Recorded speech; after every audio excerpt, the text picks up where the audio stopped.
years, and we invest less per capita than almost every other way.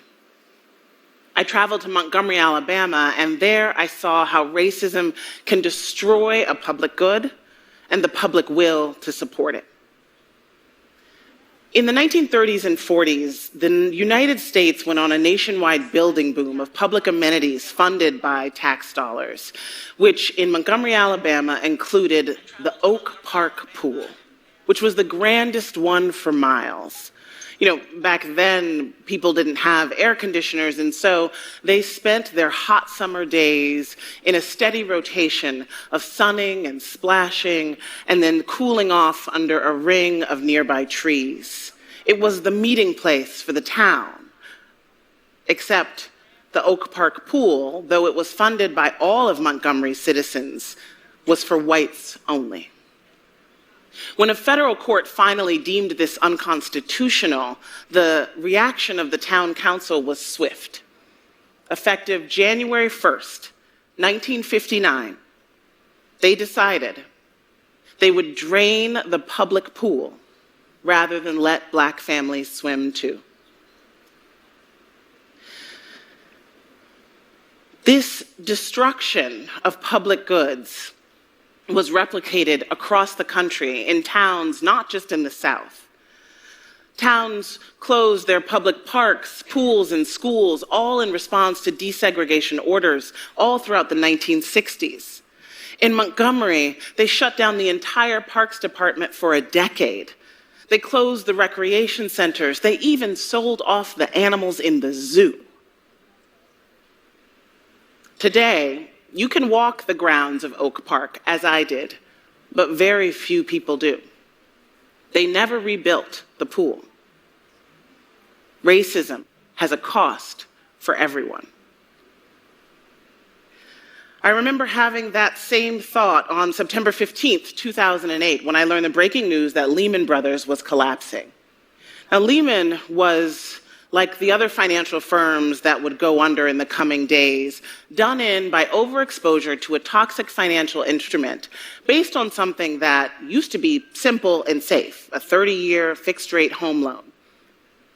But the mortgages at the center and the root of the financial crisis had strange new terms.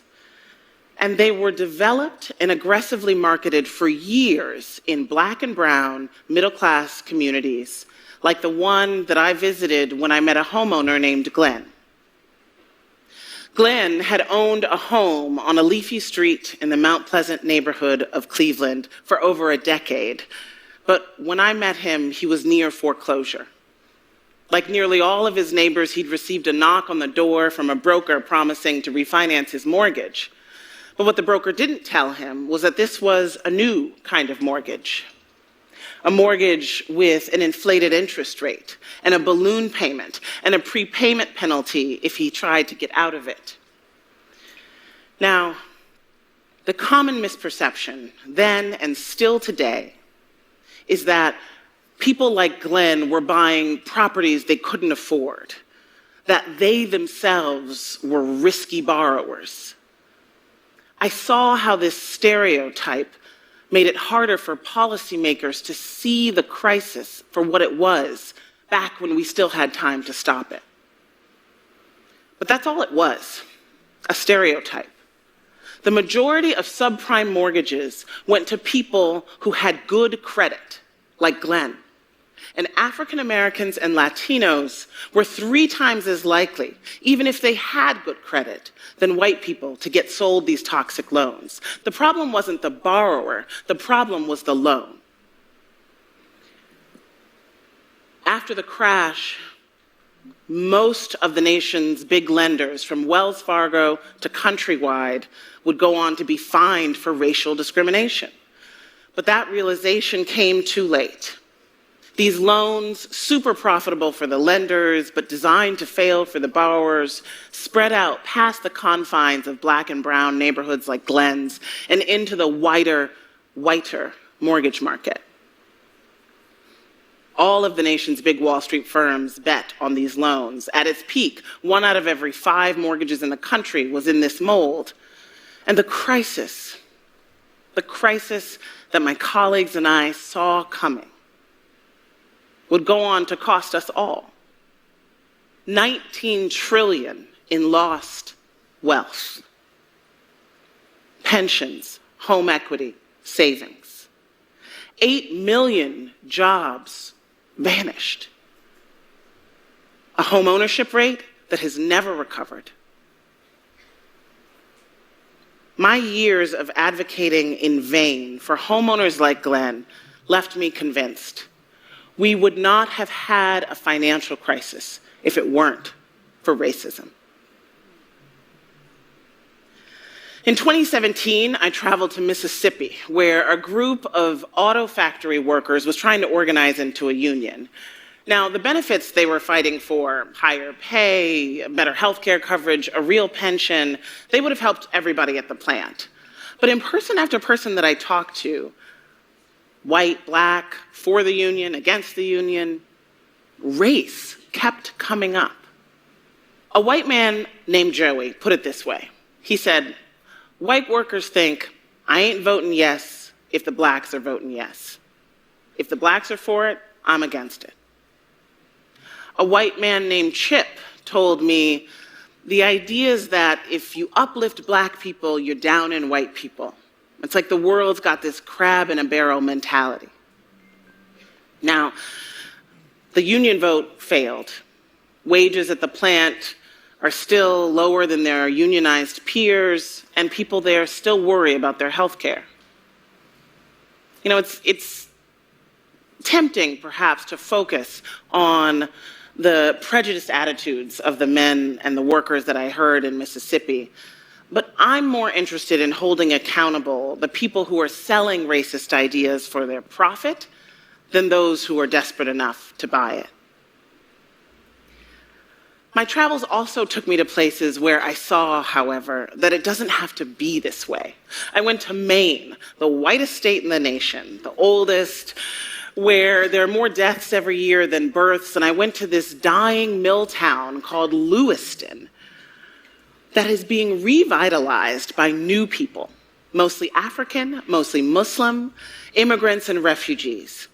There I met a woman named Cecile, whose parents had been part of the last wave of new people to come to Lewiston. These are French-Canadian mill workers at the turn of the century. Cecile was retired, but she had found a new purpose in life by organizing Congolese refugees to join with the white retirees at the Franco Heritage Center.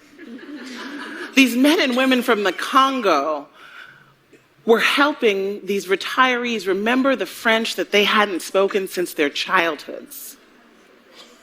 And together, these two communities helped each other feel at home.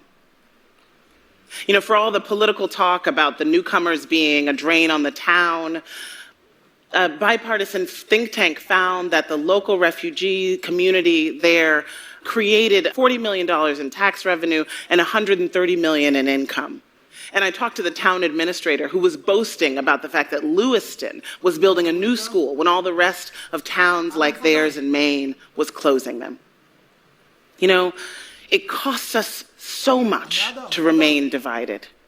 This zero-sum thinking that what's good for one group has to come at the expense of another, it's what's gotten us into this mess. I believe it's time to reject that old paradigm and realize that our fates are linked. An injury to one is an injury to all. You know, we have a choice.